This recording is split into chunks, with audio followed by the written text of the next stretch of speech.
Call the meeting to order. Please rise for a pledge of allegiance. I Pledge allegiance to the flag of the United States of America and to the republic for which it stands, one nation under God, indivisible, with liberty and justice for all.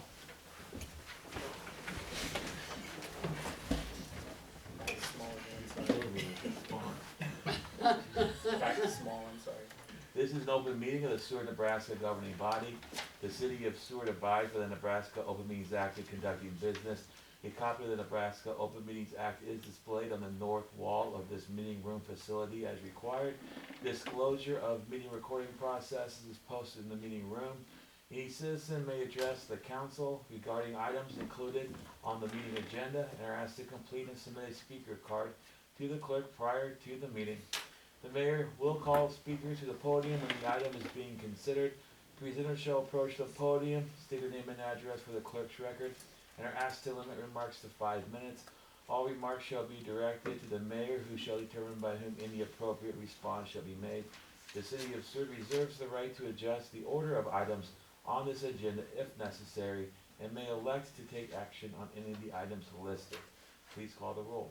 Kaler. Here. Coulterman. Here. Streisand. Here. Tanyas. Here. Morgan. Here. Franciscato. Here. We have quorum present. All right, thank you. First 7 items this evening make up the consent agenda. I move the consent agenda. Second. We have a motion and a second. Is there any further discussion? Seeing none, please register your votes. Please display the votes. Voting in favor, Franciscato, Kaler, Tanyas, Coulterman, Streisand, Morgan, 6-0. All right, next item is appointment of Matthew Hands to serve as deputy city clerk. Yes. Maddie, do you want to come up to the podium? Maddie has joined us as the new City Hall administrative aide, helping Derek and myself in all our duties, and also work with the billing and utility office, but predominantly working with us in the administration. Maddie has a wealth of experience, went through a rigorous interview process to get to this point. But one of the traditional elements of the position is that the administrative aide also serves as the deputy city clerk.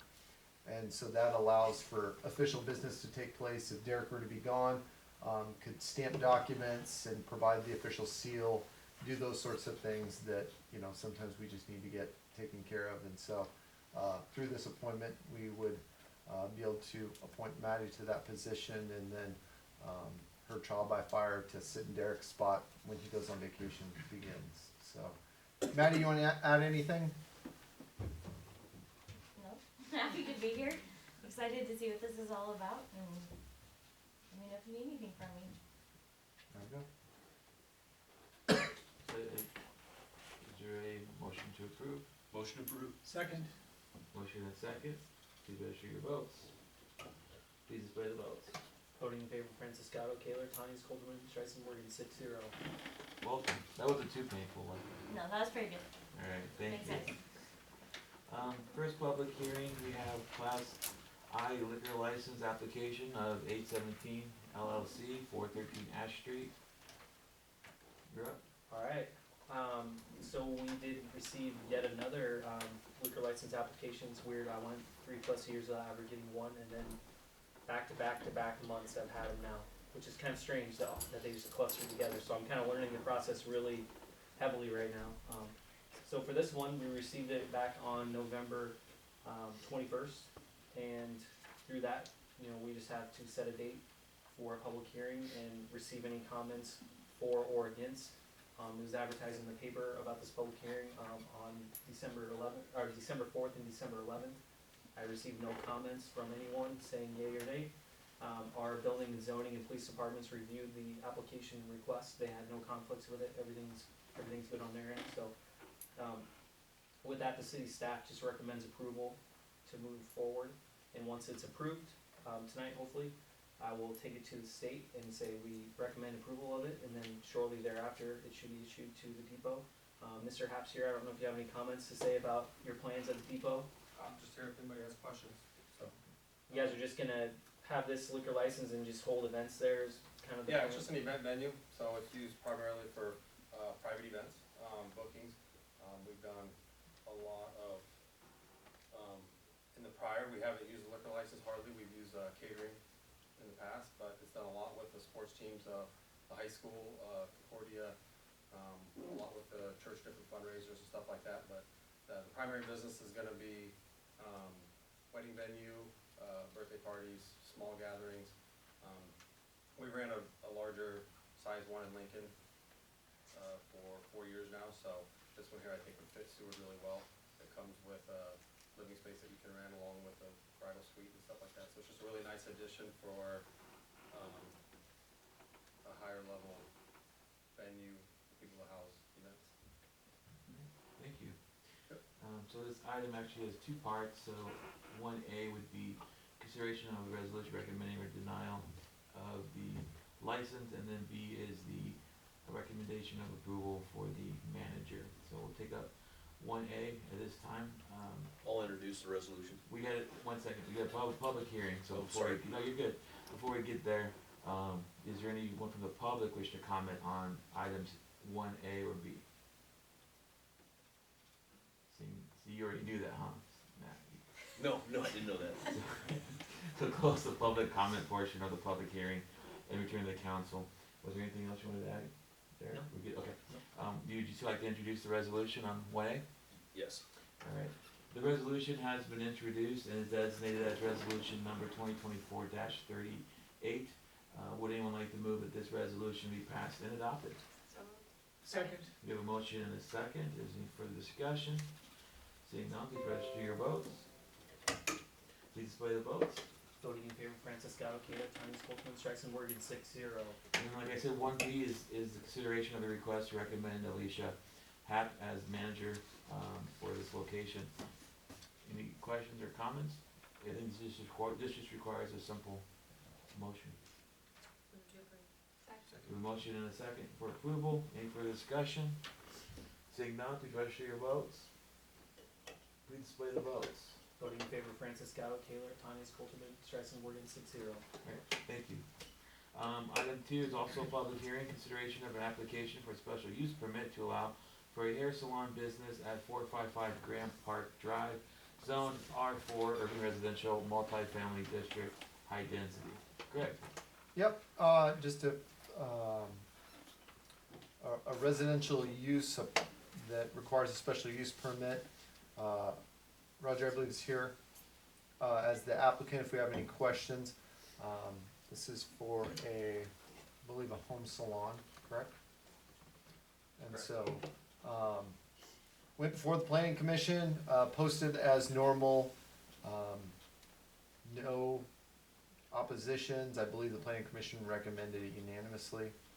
And so we don't have anything specific to add. I will note that normally Tim Dorick would handle these, but if you're not aware, Tim's dad passed away, and so they're having the rosary and then the funeral tomorrow. So we're trying to do our best to cover for Tim today. So, but no concerns on our behalf. We, like I said, we do have Roger here with us if you'd like to speak to the applicant, and we can answer any questions you have. Alright, again, we'll just do a quick, if anyone from the public wishes to comment on this item, please come forward at this time.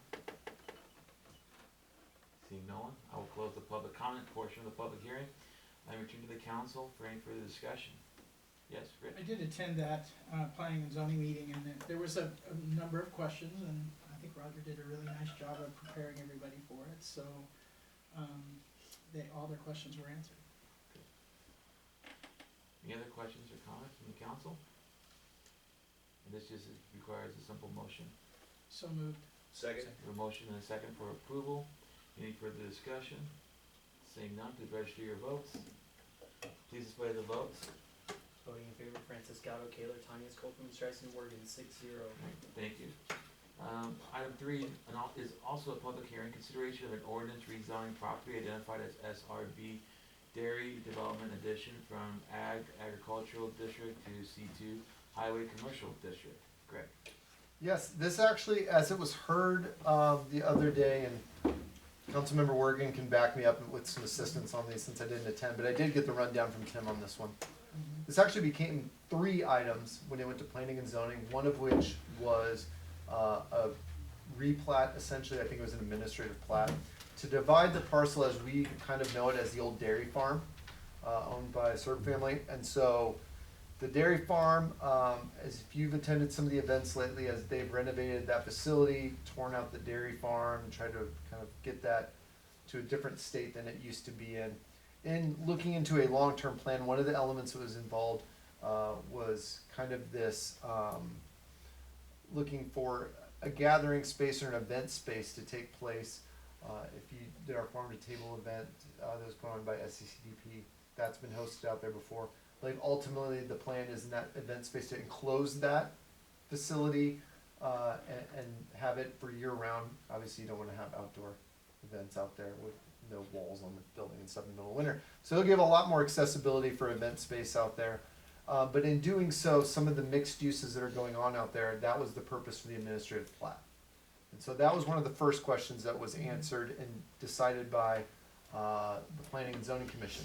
Because it is administrative, that is the end of the line for that question once it is resolved.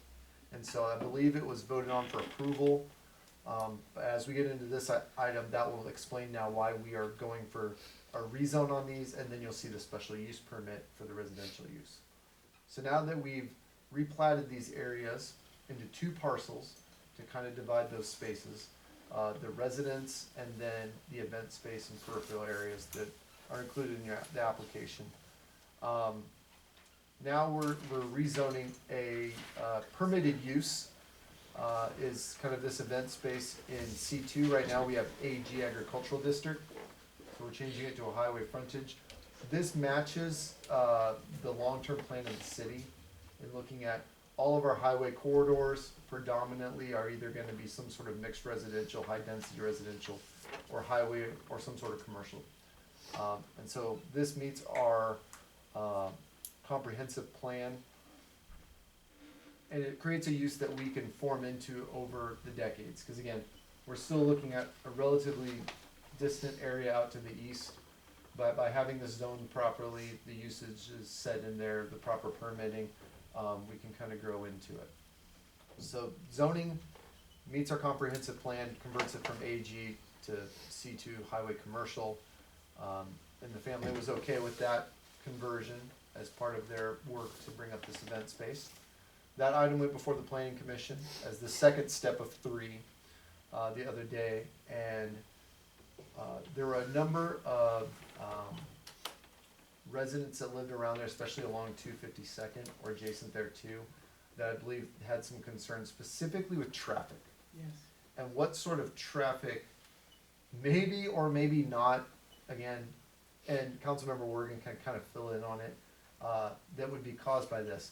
All of the access points, to my understanding, will remain on the highway.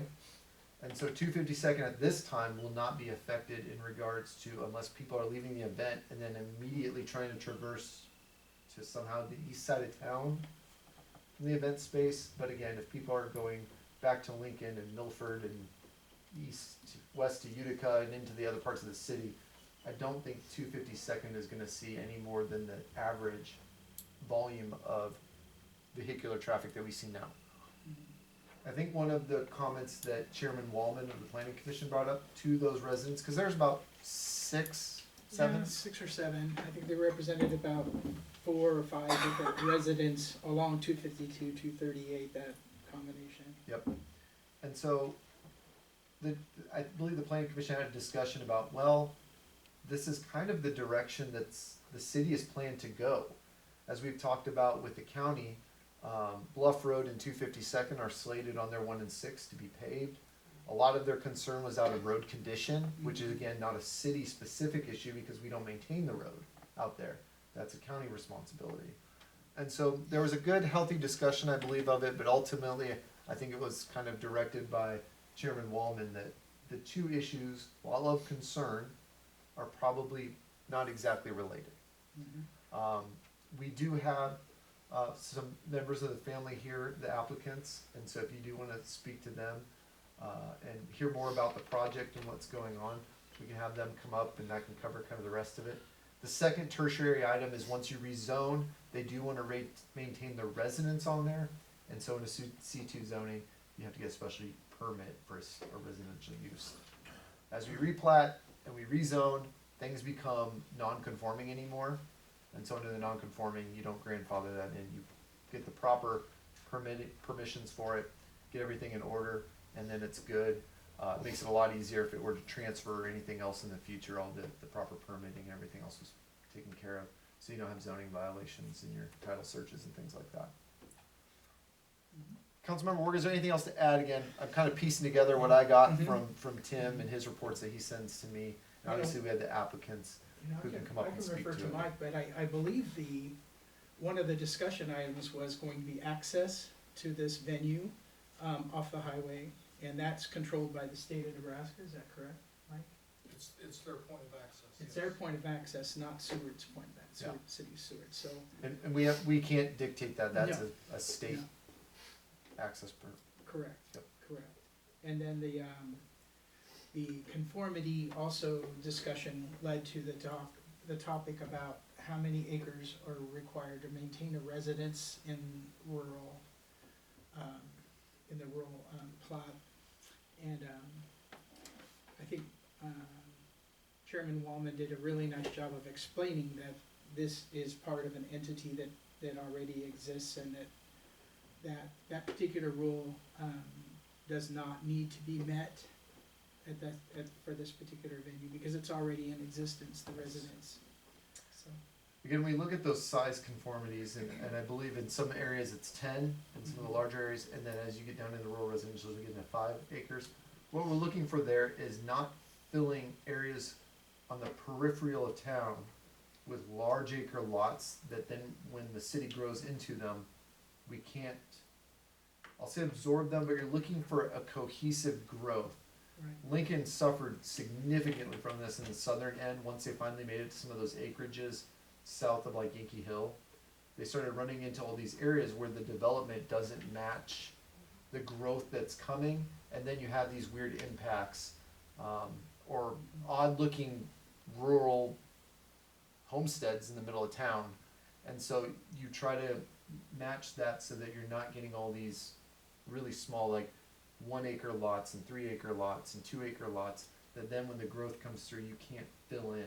A 5 acre lot allows for infill, and still you could maintain an older residence or a farm residence and kind of maneuver around it.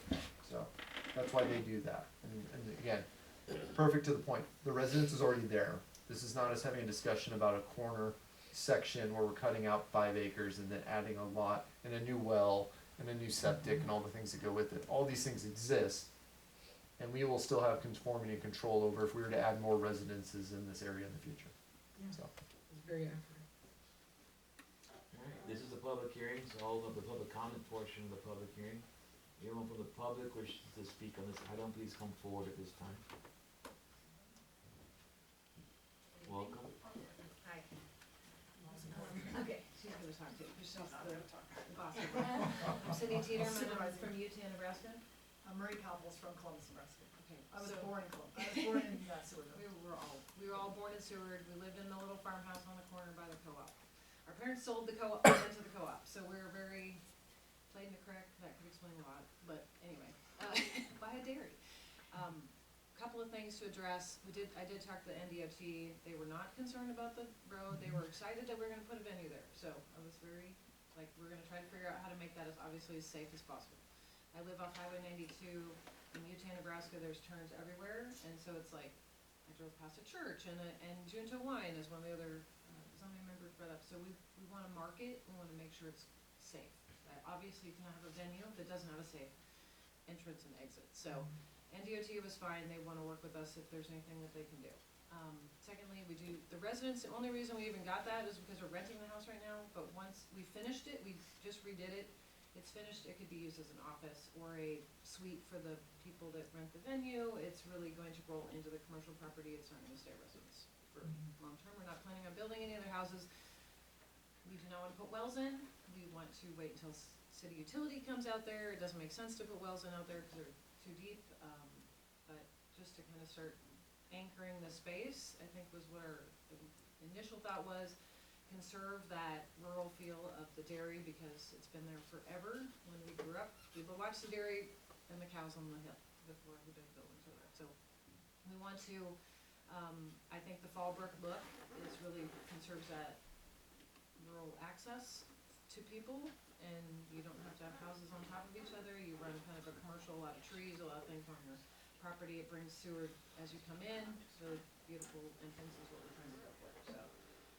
That was a lot, trying to keep it under 5 minutes. Any questions on that? I think, you know, we've talked extensively, we've tried to take this slowly, so we didn't just go in and start doing things. It's been a few years, obviously, but we wanted to be thoughtful and really get to know some of the city people, what they wanted, and so we wanna build a nice venue that people can.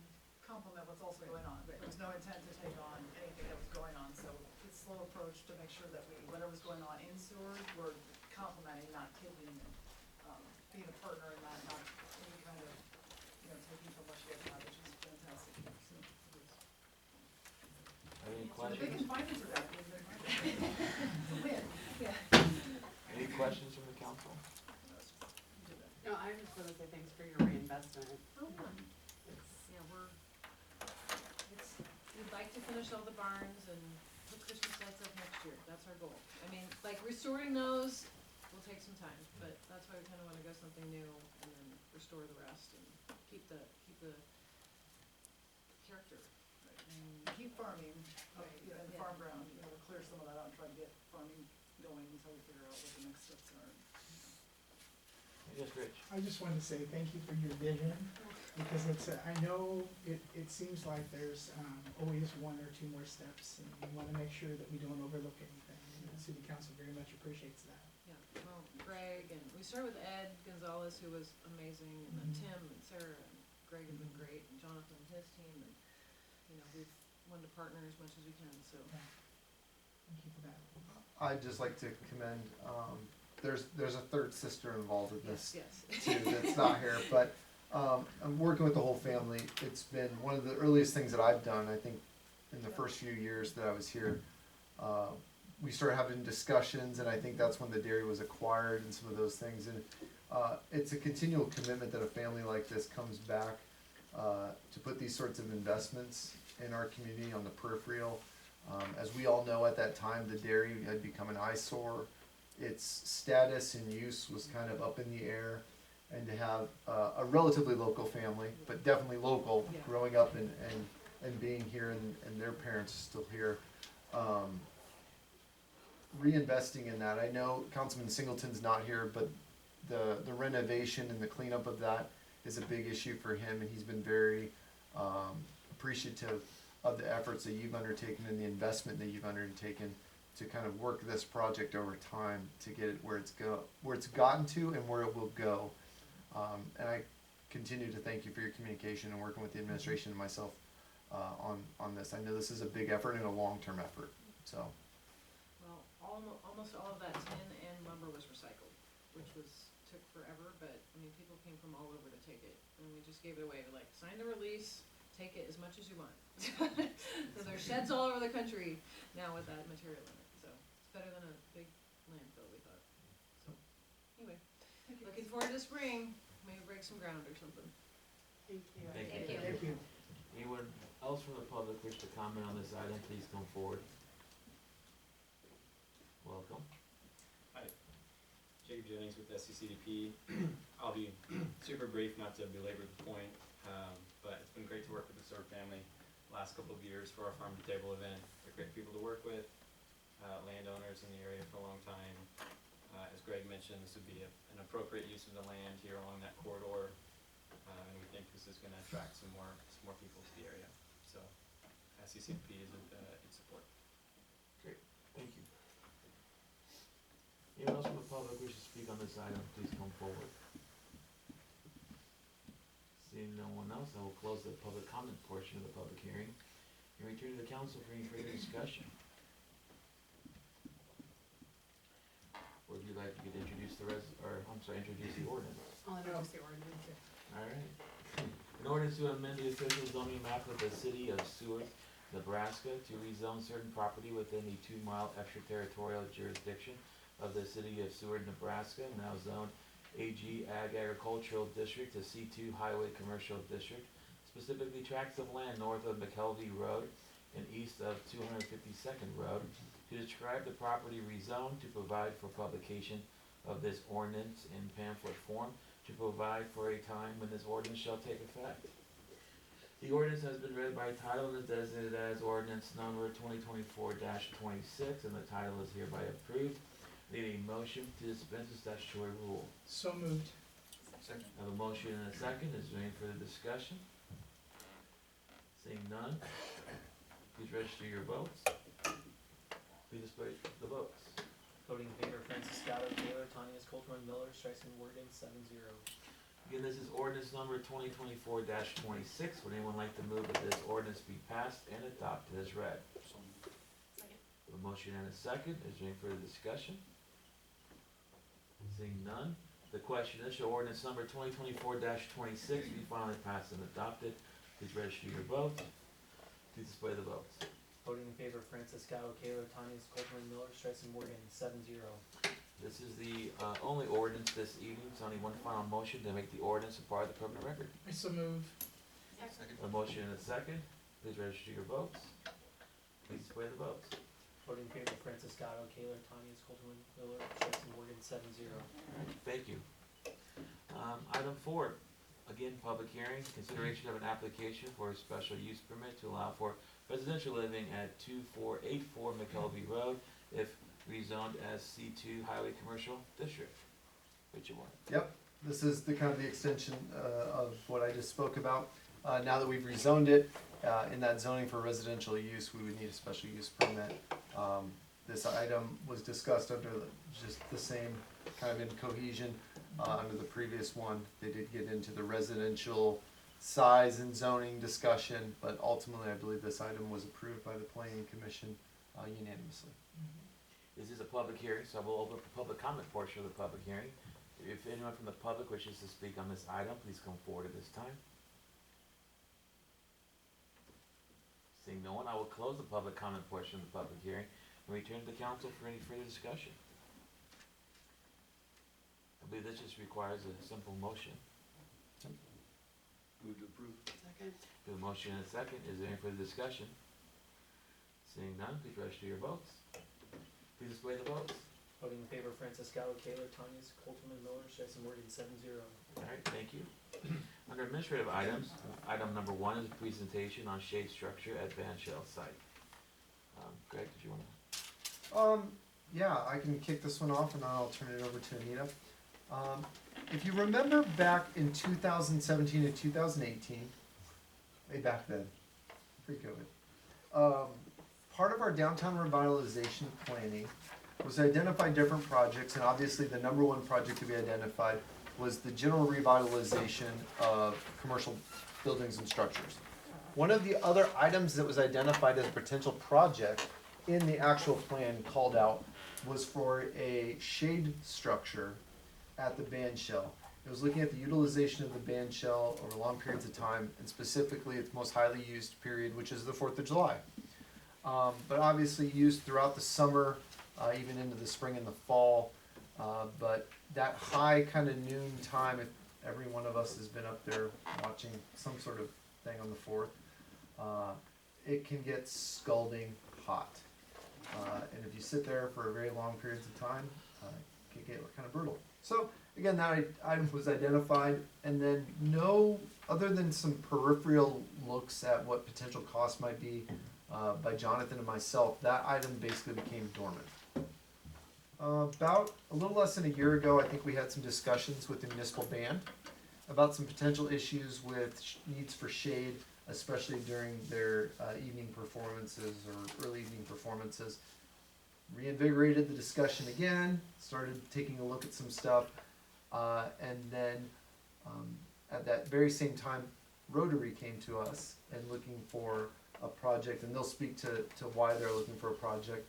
And so we kind of had some back and forth, different meetings, looked at some different options, and had some larger discussions in that process about what we can utilize the band shell for, what the shade might give to us, and that brought us to kind of the proposal that you have tonight. So kind of with that introduction, I will turn it over to Anita, and we'll discuss what's before you. I'm Anita for representing Rotary, but I'm also pleased to be joined by Max Wake, who's a fellow Rotarian as well. And so Max and I may both speak to this, and we'd both be glad to answer questions. The Rotary Club has existed in Seward on March 31st, officially for 100 years. And so this year, marking our centennial year, we had a donor come forward last spring to say, let's raise $100,000 in our 100th year and do something that matters and makes an impact in the community. And so Rotary, the donor was willing to give half of that, and so the Rotary Club has committed to raising at least another 50 grand to do a signature centennial project. And as the Rotary Club talked about options, the band shell came forward because it's been talked about so many times over such a long period of time. And that project rose to the top as the priority choice if that was also going to be feasible in partnership with the city. So Rotary clubs locally may choose to focus on a lot of different things. Our Rotary Club happens to choose to focus often on literacy, youth development, and something that serves deeply within the community, that serves families and many within the community. So that's the reason that this project came as the priority project, because it was seen as something that we could partner with the city on, not do something separate or be chasing a grant, but rather to partner with the city and to serve families far beyond any one particular group. And so the desire of the Rotary Club is to raise the funds to install shades over the band shell seating, and potentially shade an area that will allow for shading to be experienced on the stage for performers as well, to be able to then make that facility more usable, and if nothing else, more enjoyable when it is in use, especially on the 4th of July, but hopefully also at other times throughout the year, to open up the possibilities of the use for that facility. So the Rotary Club is committed to raising the funds. In your reading file, you have a visual of what that structure potentially looks like and an associated number there.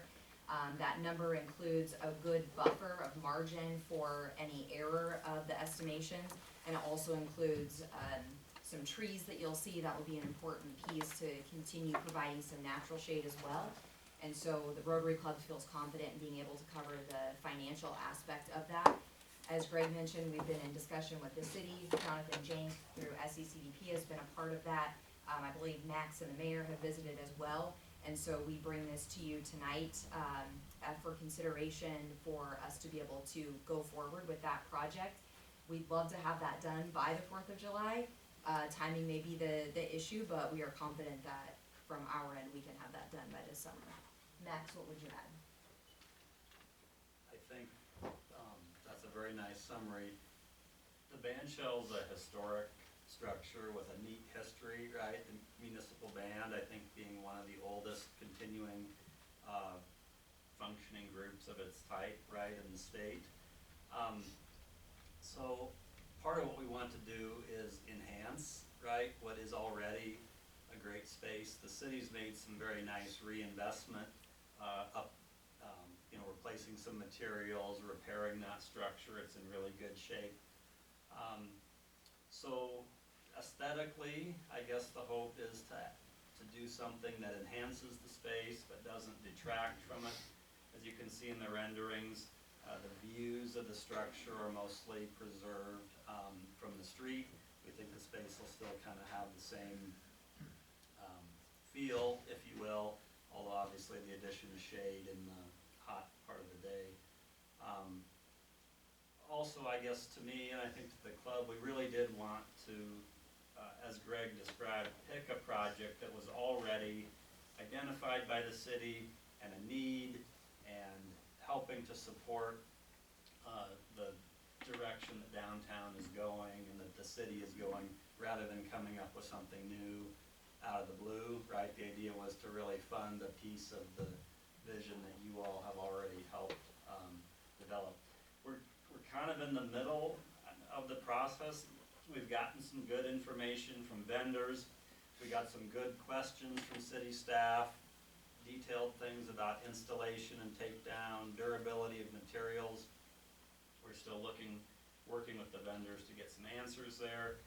We're also trying to fine-tune the details of providing shade to as much of the area as we can hopefully including the stage, as Anita said, that there's some, we've got a good start on information, but we really wanted, input and direction from all of you, because there's still, the ability to kind of adjust the plans, I think, in a way that all of you might suggest. So it is kind of special, the club with a 100-year history, as Anita said, really wanted to do something special and kind of noteworthy for their community, so that was the motivation. Any questions or comments from the council? Well, somebody who has spent a lot of time on that stage on the 4th of July, thank you. Appreciate that.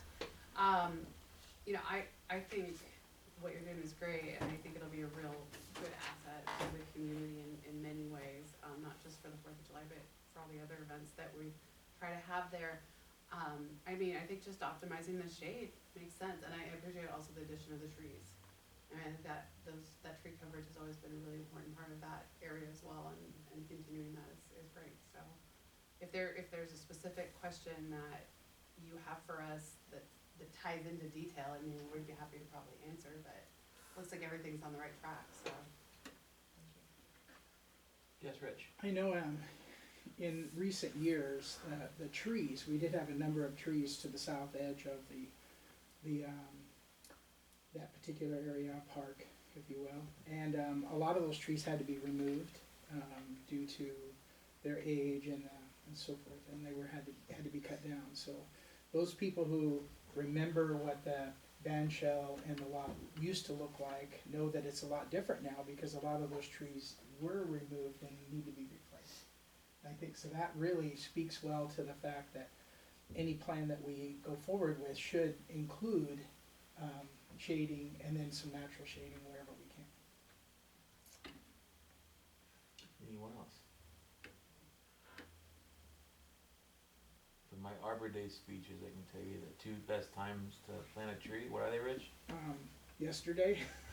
50 years ago and today. Can you just recycle that speech? I use it every year. Those 4th graders, they're always new 4th graders. They haven't heard my material. It's a new group every year.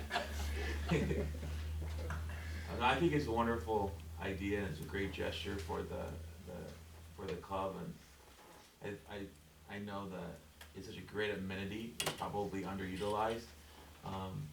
My hope is that with the efforts for the arts district and having more activities, that having the additional shade might make it more of a viable space. I think every once in a while I hear there's a wedding that takes place there, but I other than the band, we don't really have a regularly scheduled use for that. So my hope is that we can come up with other ideas to utilize that space, because like you said, it's historic, and it's a great asset for the community. Mm-hmm. Anything else you want to add to that? I don't believe so. Okay. Thank you for the time Yeah. tonight. Yeah, thank you. Wonderful. Thank you. I don't believe we need any action on this, do we? Okay. Can I ask a quick question? Yes. Does the city then store these in the winter months to put them up? It'll depend on the system, and Max did a great job. I believe Clark Anderson has designed this initial one, who also did Wake Park, and there's a similar structure, probably not exactly the same in regards to how it's hung and stuff, but. I didn't quite hear your question. Oh, it was like the storage, so would the city be responsible for putting them up, say after the winter months, storing them during? Yes, with this design, the sail shades would come down in the winter, be stored, and then be put up in the spring. We did ask vendors about more permanent solutions, and they really weren't feasible. And I think this kind of matches what the city had originally drawn up.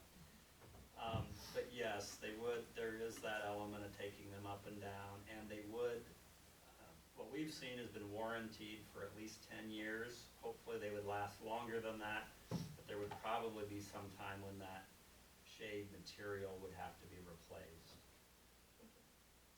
And we are getting more details on what the installation involves, and hopefully it's Greg asked good questions about how much work is it gonna be to get the thing out, so.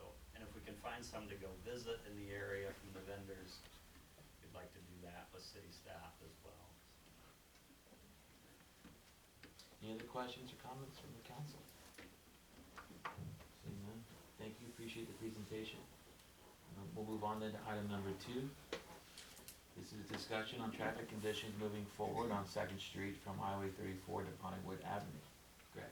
Yeah, as I kind of briefed at our last meeting, NDOT has now cleared the Highway 15 project, removed safety barricades, but they do need to return to close up the project in the spring.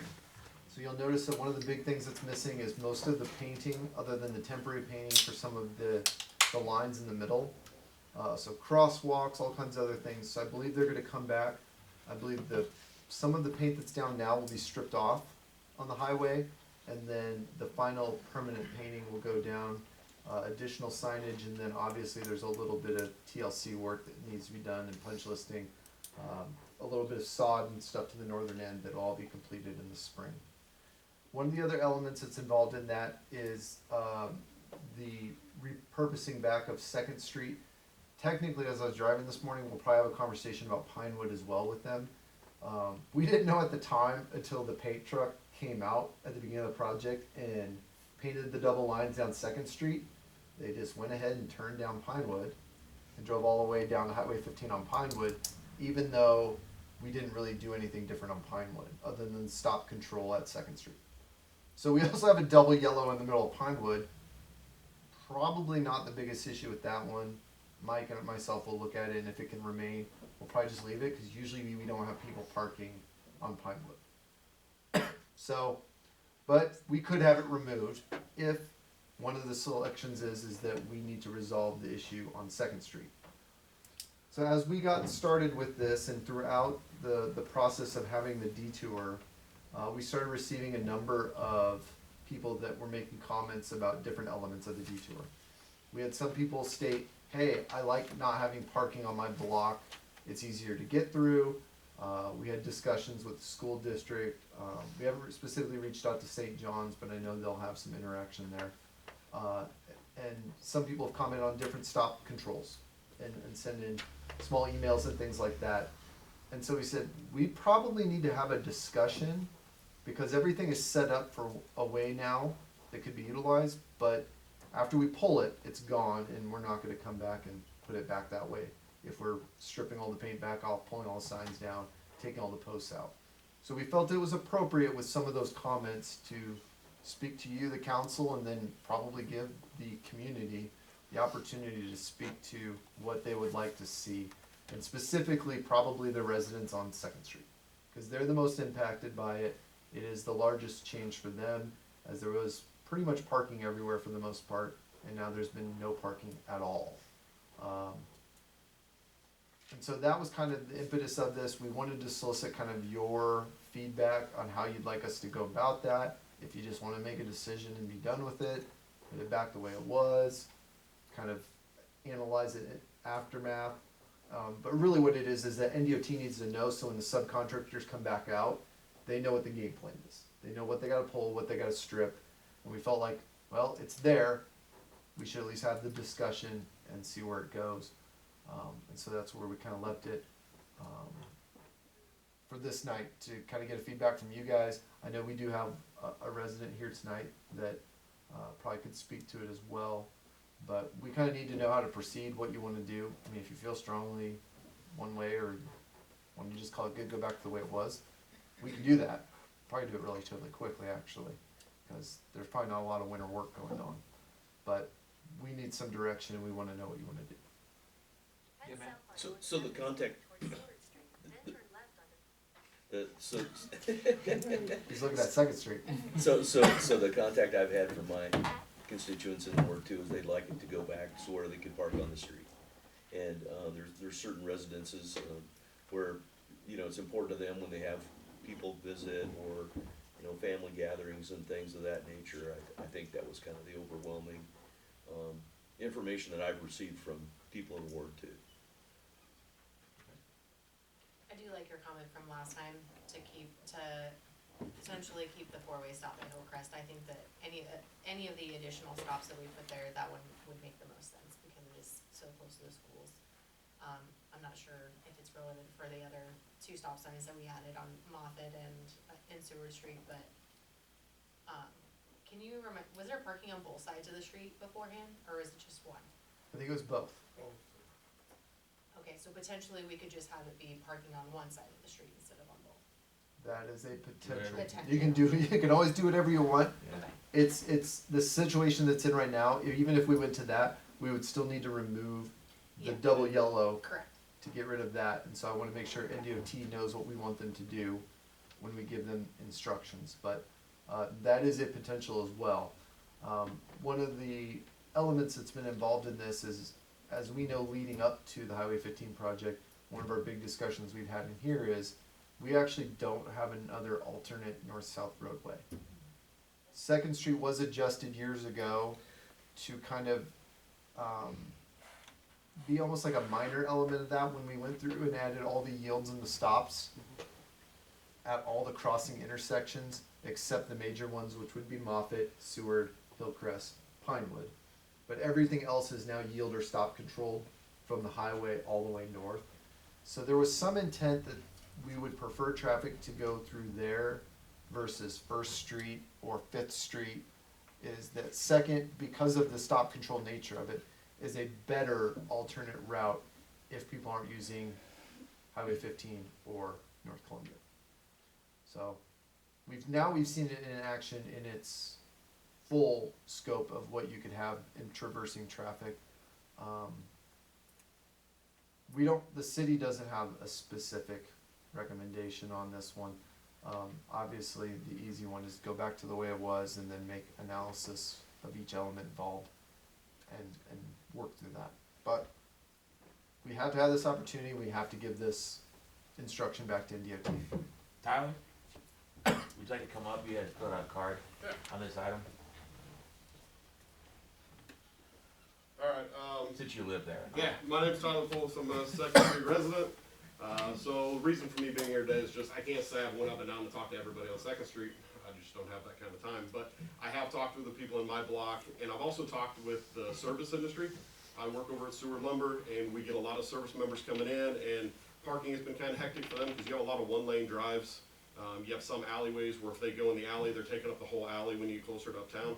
So there's more than just, I mean, me personally, I would love to have my parking back. We have a lot of family get-togethers, and it's a pain to juggle vehicles and have grandma walk down the street, half a block to a block to get parking. But, so there's that element, but then it's also the service industry, like I said, for them to be able to park and do work on houses, things like that. It's just became a little bit of a nuisance.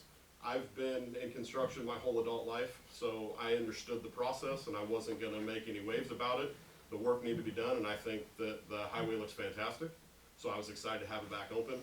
So now I'm just asking, as one of the residents who's affected and somebody who has talked with my neighbors, at least from my block and a few others, we would all like to see it go back to parking so we can adjust and let our kids, because, and I know I don't have any proof of it, but it seems like when you don't have parking and you don't have parking on either or both sides, you see people going a lot faster, you see people, and I know the police department has done their part by trying to set up, but you do what you can, so.